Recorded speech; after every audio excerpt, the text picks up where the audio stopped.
Hello à tous, j'espère que vous allez bien. On se retrouve enfin pour cette nouvelle vidéo sur mon expatriation aux États-Unis où je vais tout vous expliquer. Donc j'ai bien noté toutes vos questions, je vais essayer de vous répondre de façon concise et structurée, histoire qu'on n'y passe pas non plus 100 000 ans. Donc pourquoi est-ce que j'ai voulu partir? Parce que je pense que j'ai fait mon temps à Paris, que je cherchais une grande ville avec le soleil, donc c'était soit Sydney, un peu loin, soit Los Angeles, un peu loin, ou Miami, qui me semblait être le bon compromis. Puis parce que je pense que vous l'avez compris, je suis super attirée par les États-Unis depuis toujours, d'une part parce que j'y ai vécu, mais surtout parce que je trouve que cette culture elle me correspond, en tout cas à moi, que je trouve que l'entrepreneuriat est très très encouragé, qu'il est plus facile de changer de boulot si on en a envie, enfin voilà. Bref, sentiment global qui fait que j'avais envie de partir vivre une expérience à l'étranger. J'ai déjà vécu quelques années à l'étranger et du coup ça me manquait un petit peu. Donc voilà, pourquoi Miami? Parce que à Miami on parle français, anglais et espagnol puisqu'il y a les Caraïbes pas très loin, donc pour le boulot ça me semblait être parfait. Du coup, j'ai concentré mes recherches à Miami principalement. Donc classique, hein, j'ai utilisé les trucs LinkedIn, Indeed, etc. pour trouver des boulots. Donc j'ai passé moult entretiens qui ne se sont pas avérés très fructueux au début. Et puis finalement, j'ai passé un entretien, puis deux, puis trois, jusqu'à 8 avec une entreprise par Skype. Alors décalage horaire, les joies de l'électronique et de la technologie. Et j'ai rencontré enfin le recruteur à Londres en novembre qui m'a dit que c'était bon. Donc une fois que vous avez trouvé votre recruteur, que vous avez signé un contrat de travail, etc., c'est pas du tout fini et ça ne veut pas du tout dire que vous allez pouvoir partir. Non, vous devez trouver soit une entreprise assez grande et qui a l'habitude de ces process pour vous sponsoriser, ou alors une entreprise tierce qui s'appellera un sponsor, qui pareil vous sponsorisera. Ça veut dire qu'ils prouveront en fait qu'ils croient en vous et vous devez prouver que vous ne prenez pas la place d'un Américain. Comment vous dire que comme moi, vous faites du pipeau, du marketing et du sales, c'est un peu compliqué de prouver ça. Mais du coup, moi, ce que j'ai fait, c'est que j'ai misé sur les atouts que je pouvais potentiellement avoir par rapport aux Américains, quoi. Donc le français, l'espagnol aussi, et l'expérience en Europe, que eux n'ont pas forcément. Donc voilà, vous devez miser sur vos forces pour essayer de vous démarquer. Du coup, le sponsor m'a dit OK. Donc eux, en fait, leur concept, c'est ils vous aident dans les démarches administratives. Ils ont un avocat, très important, parce que si vous voulez partir à l'étranger, et surtout aux États-Unis, vous ne pouvez pas le faire, parce que vous avez une chance sur un de faire une erreur, puisque leur dossier est grand comme ça, et que vous comprenez rien, et qu'il ne faut pas cliquer. Enfin, il y a plein de petits trucs, des petits détails bien sneaky qui finalement vous mettront dans le rouge. Donc vous devez absolument avoir un avocat. Pour info, les avocats aux États-Unis, les avocats immigration, ça coûte entre 3 000 et 5 000 dollars de l'heure. Donc vous préférez avoir votre sponsor qui vous gère tout. Alors le sponsor, bien sûr, ça n'est pas gratuit, mais eux, ils se rémunèrent sur le salaire qu'ils auront négocié pour vous avec l'entreprise. Et donc ça, c'est très bien, parce que comme ça, vous n'avez pas besoin de négocier. Eux, plus vous êtes payé, plus ils se prennent une marge, plus ils se prennent une com, donc plus ils veulent que vous soyez payé.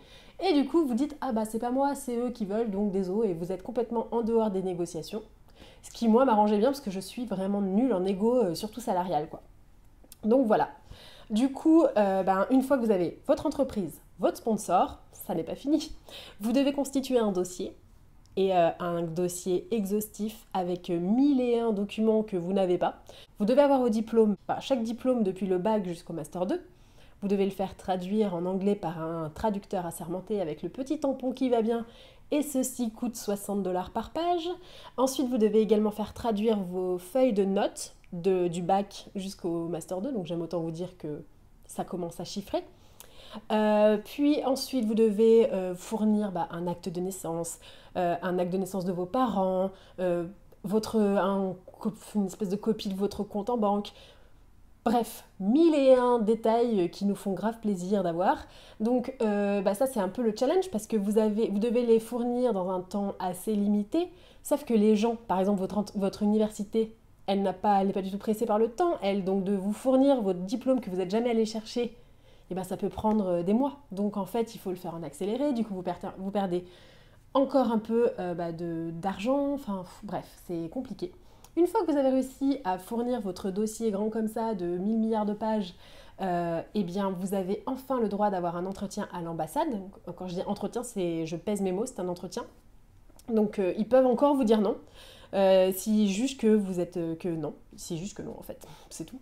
Et du coup, bah, vous allez à l'ambassade, donc ça peut être le lendemain comme ça peut être un mois plus tard. Donc en ce qui m'a concernée, c'était un mois plus tard, donc ça m'a bien arrangé, on va pas se mentir. Et là, bah, c'est le stress maximum. Vous rentrez à l'ambassade, vous faites fouiller de fond en comble, vous devez laisser votre téléphone, rien, enfin voilà, ils sont au taquet. Et vous avez 2 entretiens, donc moi j'ai eu 2 entretiens de 30 minutes avec des douaniers, des charmants douaniers américains, très agréables, toujours très bienveillants, enfin vraiment adorables. Surtout que c'est pas du tout l'entretien où on te dit bonjour, assis-toi, tu veux un petit thé, machin, non, rien à voir. Non, t'es debout, il y a un comptoir et à côté de toi il y a 25 autres comptoirs avec 25 autres mecs debout qui sont en train de passer des entretiens. Donc déjà t'entends mal, ensuite tu parles pas très bien anglais, je pense que c'est un peu chaud. Bref, du coup c'est genre le stress maximum, t'as tes jambes qui tremblent comme jamais. À l'issue de ces 2 entretiens, donc c'est la même journée et Dieu merci, donc ils vous disent si oui ou non vous avez votre visa. Heureusement ils vous laissent pas encore galérer. Donc moi ils m'ont dit c'est good pour ton visa, donc là j'ai pleuré comme jamais. Bref, après bien sûr parce que vous n'allez pas pleurer devant le douanier. Du coup ils vous gardent votre passeport, ils vous le gardent entre 0 et 60 jours. Voilà, donc ne prévoyez pas de voyage entre le jour où vous avez votre entretien à l'ambassade et le moment, et 60 jours plus tard en fait, parce que si vous avez prévu un voyage mais que vous ne pouvez pas partir parce que vous n'avez pas votre passeport, bah c'est ballot. Donc ça c'est un petit conseil gratos que j'aurais bien aimé qu'on me donne à la base avant. Voilà, une fois que vous avez tout ça, bah en fait vous êtes dans une situation un petit peu délicate parce que vous avez votre visa, votre entreprise américaine elle vous attend depuis un moment donc elle aimerait bien que vous arriviez au plus vite. Donc déjà vous allez devoir vous taper un billet d'avion en last minute qui coûte un petit peu cher. Et ensuite vous êtes quand même encore engagé avec votre entreprise parce qu'évidemment tant que vous n'avez pas votre visa vous n'allez pas démissionner de votre entreprise parce que si vous dites non pour le visa, bah, qu'est-ce que vous faites? Vous n'avez plus de chômage, vous n'avez plus de boîte, vous n'avez plus rien donc du coup vous ne pouvez pas démissionner. Mais vous devez partir sans faire votre préavis, parce que bah, du coup, ils ne vont pas attendre en plus 3 mois, les entreprises américaines. Voilà. Donc, du coup, moi, ce que j'ai fait, c'est que, et ce que je vous conseille, parce que je pense que c'est la meilleure des solutions, c'est d'être transparent avec votre boîte actuelle et de leur dire, voilà, j'ai potentiellement une opportunité aux États-Unis. Malheureusement, je ne peux pas démissionner aujourd'hui parce que, ben, pour telle et telle raison, parce que j'ai pas mon visa et que j'ai pas envie de me mettre dans la merde, en gros. Donc voilà, merci d'accepter que je parte du jour au lendemain. Merci de prévoir un backup. Et s'ils sont intelligents, bah, ils le font. Moi, ils ont été genre hyper cool avec moi, ils ont été hyper supportifs, mais je suis trop contente en fait que ce se soit passé comme ça parce que j'aurais pas pu gérer encore un truc où genre ils auraient pas voulu, il aurait fallu négocier, ça aurait été horrible, j'étais déjà au summum du stress. Donc du coup, je les ai prévenus bah, dès que j'ai su et je suis partie 3 jours après. Voilà, donc ça c'était un peu le stress.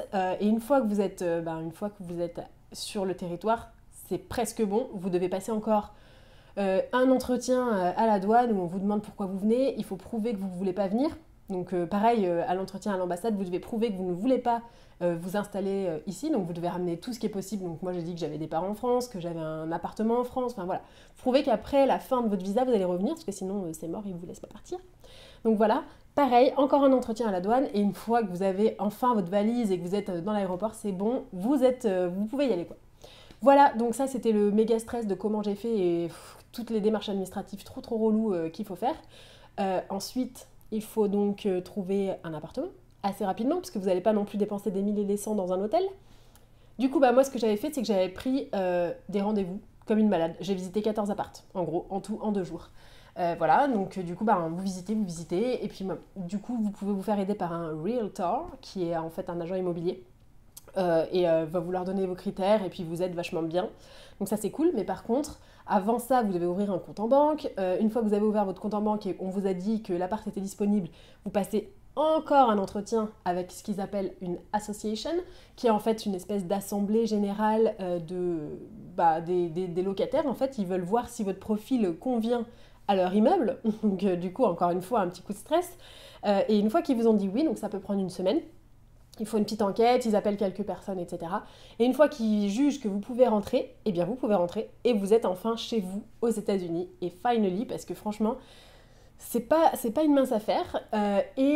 Du coup, bah, moi j'ai signé mon contrat le 4 novembre et j'ai eu mon visa le 28 février 2019. Donc voilà, c'est pour vous dire que c'est pas du tout rapide et que entre-temps vous faites des up and down de stress. Voilà. Donc ça, c'est pour la partie administrative, machin truc. Ensuite, si vous voulez partir également, donc il y a plusieurs visas. Donc pour partir aux États-Unis travailler, vous pouvez partir en touriste avec un ESTA. Donc c'est un visa touriste 3 mois max. Et vous n'avez pas le droit de travailler. Si vous travaillez, vous êtes illégal, et si vous chopez, vous vous faites rembarrer et vous renvoient en France et vous n'avez plus le droit de revenir. Donc, mauvaise idée. Du coup, sinon, ce que vous pouvez faire, c'est demander un visa de travail. Donc, pareil, encore une fois, à l'aide d'un avocat. Donc, il vous faut une entreprise. Donc, soit vous avez déjà une entreprise française en France qui a des bureaux aux États-Unis et qui veut bien vous envoyer. Dans ce cas-là, vous serez sur un visa L1 ou L2 en fonction des spécificités, blablabla.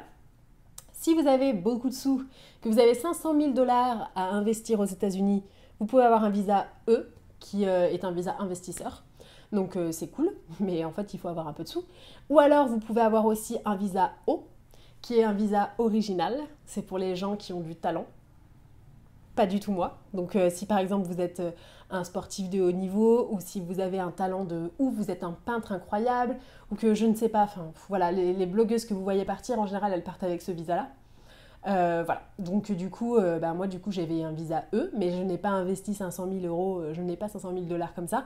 En fait, c'est une espèce de petite magouille, mais bon, vous verrez, si vous avez un avocat, il vous orientera vers le visa qui vous correspond le mieux. Et vous avez aussi le visa H1B, mais alors là c'est une loterie, donc pareil, si vous n'êtes pas du tout garanti de l'avoir, vous avez 25% de chance de l'avoir, donc voilà. Donc il faut clairement vous faire aider d'un avocat, il faut clairement avoir une entreprise aussi. Et le dernier des visas que vous pourriez potentiellement utiliser, c'est le visa J1. Qui est un visa de stage, mais vous pouvez aussi faire un job avec. Le seul problème de ce visa, c'est que vous avez, donc ça dure 1 an et demi, mais par contre après les 1 an et demi, il n'est pas reconductible, et vous ne pouvez pas enchaîner avec un autre visa dessus, donc il est un petit peu restrictif. Vous n'avez pas le droit de revenir pendant 2 ans, blablabla. Du coup, il faut trouver un peu des astuces, donc c'est pas simple, mais pas impossible. Si j'ai réussi, vous pouvez totalement le faire. Ensuite, je vais vous répondre aux questions un peu plus perso. Donc, vous avez été, mais je sais pas ce qui s'est passé avec cette question, mais vous avez tous posé la même question. Est-ce que je suis partie seule et est-ce que mon copain va me rejoindre? Donc oui, je suis partie seule, mais je lui ai pas dit comme mon entreprise Kikou bébé j'y vais, à bientôt. On en a longuement discuté tous les deux, c'était un projet commun. J'ai cherché, de toute façon si vous voulez partir et que vous êtes deux, il y en a forcément un qui va trouver avant l'autre. Donc à un moment donné, il y a forcément un moment où vous serez à distance. Donc comme mon secteur à moi est beaucoup plus difficile d'accès que le sien, je me suis plutôt concentrée moi sur des recherches aux États-Unis. Et voilà, et en fait, est-ce qu'il va me rejoindre? Bah oui, j'espère bien. Ça dépend pas de moi, ça dépend pas de lui non plus, ça dépend plutôt des entreprises et tout, mais je pense peut-être qu'il va bientôt me rejoindre, donc on croise les doigts assez fort. Sinon, niveau manque, écoutez, ouais, franchement, quand on s'expatrie, il faut être conscient qu'il va y avoir des moments plutôt difficiles. Donc la famille, déjà, forcément, la famille manque énormément. Surtout que si vous avez des personnes malades dans votre famille ou si vous avez des personnes vieillissantes, il faut juste se dire qu'on ne sera peut-être pas toujours là et que ça peut être aussi quelque chose de difficile à vivre, donc il faut s'y préparer. Moi, ce que j'ai fait, c'est que j'ai quand même mis des sous de côté. On ne sait jamais, à tout moment, si vous voulez rentrer en urgence en France, faut pouvoir le faire. Donc ça, c'est pour la famille. Pareil, les amis, on manque pas mal d'événements. Il y a des gens qui, surtout moi, à mon âge, pas mal de personnes commencent à se marier, ils commencent à avoir des enfants, ils commencent à blablabla. Et du coup, c'est un peu compliqué de louper ces événements, c'est dur, mais malheureusement, il faut faire des choix. Et clairement, s'expatrier, c'est choisir de louper ce genre d'événements. Donc voilà, c'est comme ça. Mais bon, en tout cas, j'ai envie de vous dire que les vrais amis restent. Donc si vous partez, ça vous permet aussi de faire un tri et c'est gratos. Vous voyez direct qui est-ce qui est encore là pour vous et qui est-ce qui reste au final. Donc moi je trouve que c'est plutôt finalement un mal pour un bien. Si jamais vous avez vraiment envie d'entretenir la relation, vous pouvez le faire. J'ai des amis avec qui je vis à distance depuis 2008 notamment l'une de mes meilleures amies en fait. 2 de mes meilleures amies où on n'est pas dans la même ville mais pour autant on est toujours très très proches, donc je pense pas que ce soit vraiment un problème. Voilà, donc ça dépend vraiment des gens que vous avez autour de vous. Donc mes conseils, c'est que partir aux États-Unis ou ailleurs d'ailleurs, c'est totalement possible. Alors, je vous préviens tout de suite, les gens ne seront pas encourageants. Déjà parce que les gens, ils pensent à eux d'abord. Donc les gens vont vous dire « Ah non, mais attends, c'est loin quand même, ça va être dur pour toi, etc. etc. » En fait, ce qu'ils veulent dire, c'est que ça va être dur pour eux. Et du coup, comptez pas sur les autres pour vous encourager. Comptez sur vous-même pour vous encourager pour tous les autres. Il faut que vous soyez sûr de ce que vous voulez, que vous sachiez que c'est ce qu'il vous faut à vous. Que, écoute, si les gens sont tristes, bah ma foi, les gens sont tristes, mais on s'arrangera après pour les rendre moins tristes. Mais on va pas défaire nos plans juste pour les autres, parce qu'on vit pas pour les autres, on vit pour soi-même. Que par exemple, moi, je vivais à Paris et il y a plein de gens qui me disaient oh, bah quand même, Paris c'est bien. Non, mais Paris c'est bien, mais tu n'y vis pas. Donc, du coup, moi je n'en peux plus. Donc, il fallait que je parte. Et si j'avais écouté les gens par culpabilité, parce que ça m'est arrivé en fait de me dire bah non, pauvre telle personne ou pauvre telle personne, ben, par exemple, je me suis dit ah, mes parents peut-être qu'ils vont être tristes, etc. Mais si je commence à partir par là, en fait, je ne fais rien. Et je pense que en fait, les gens autour de vous, ils veulent vous voir épanoui et ils veulent vous voir bien dans votre peau et dans votre tête. Et donc, du coup, bah, malheureusement, si ça passe par s'éloigner un petit peu d'eux par moment, c'est comme ça. Donc, mon conseil, c'est d'être déterminé comme jamais, parce que ben, tout va vous mettre des bâtons dans les roues, enfin, franchement. Qui plus est, si vous êtes seul, lâcher son appart du jour au lendemain, lâcher sa boîte, lâcher sa vie, etc., c'est compliqué. Après, si vous avez commencé les démarches, c'est que vous avez quand même envie de ça, donc je pense que vous allez totalement y arriver. Comme je le dis tout le temps, si moi je peux, tout le monde peut le faire, je sais pas pourquoi. Ne vous limitez pas avec vos pensées genre j'ai pas d'argent, j'ai pas de réseau, j'ai pas de machin. Moi non plus, j'ai pas de réseau, j'ai pas d'argent non plus. Pourtant, j'ai réussi, donc je pense que tout le monde peut le faire. Et que voilà. Et que en plus, ça vaut le coup, franchement. Si vous hésitez, retenez bien ce petit conseil. Pour moi, quand il y a un doute, il n'y a pas de doute. Et je vous encourage vivement à vivre l'expérience à l'étranger parce que c'est juste grandiose. D'ailleurs, j'en profite pour remercier Clio, qui est l'une d'entre vous qui m'avait contactée à l'époque où j'étais desperate et qui m'a gravement aidée. Et je pense que bah, si tu passes par là, merci à toi. Et je pense que c'est gravement grâce à toi que j'ai réussi ce projet. Donc merci beaucoup. Et après, bah, pour refaire un cercle aux États-Unis, bah, ça passe par. Bah, moi, du coup, j'ai rencontré quelqu'un, encore une d'entre vous, Cassandra, si tu m'entends. Donc, on se voit régulièrement. Après, bah, vous avez les clubs de sport qui vous permettent aussi de rencontrer des gens. Et vous avez vos collègues. Et puis après, bah, je pense que ça vient. De toute façon, je trouve que partir à l'étranger, c'est aussi une bonne épreuve, ouvrir un peu, bah, s'ouvrir un peu aux autres et sortir de sa zone de confort et aller vers les gens. Parce que clairement, c'est pas les gens qui viendront vers vous. Donc ça vous force en fait à changer, à vous introspecter et à vous améliorer. Donc au final, que du positif. Dernière question que vous m'avez posée, c'est combien de temps je compte y rester? Je ne sais pas. En tout cas, pour le moment, c'est pas du tout prévu de rentrer, vu comme vous avez vu, ça m'a pris 1000 ans d'y arriver, donc je compte pas rentrer tout de suite. Je sais pas si je rentrerai un jour en France, peut-être, peut-être pas. De toute façon, ben déjà les États-Unis c'est grand, il y a pas mal de villes, donc je sais pas si je resterai toujours à Miami, peut-être que je testerai d'autres villes. Peut-être un jour j'irai à Sydney aussi, parce que j'ai très envie de tester cette ville. Peut-être Stockholm, peut-être d'autres villes, enfin voilà. Donc pour le moment, je n'ai pas du tout prévu de rentrer en France, définitivement.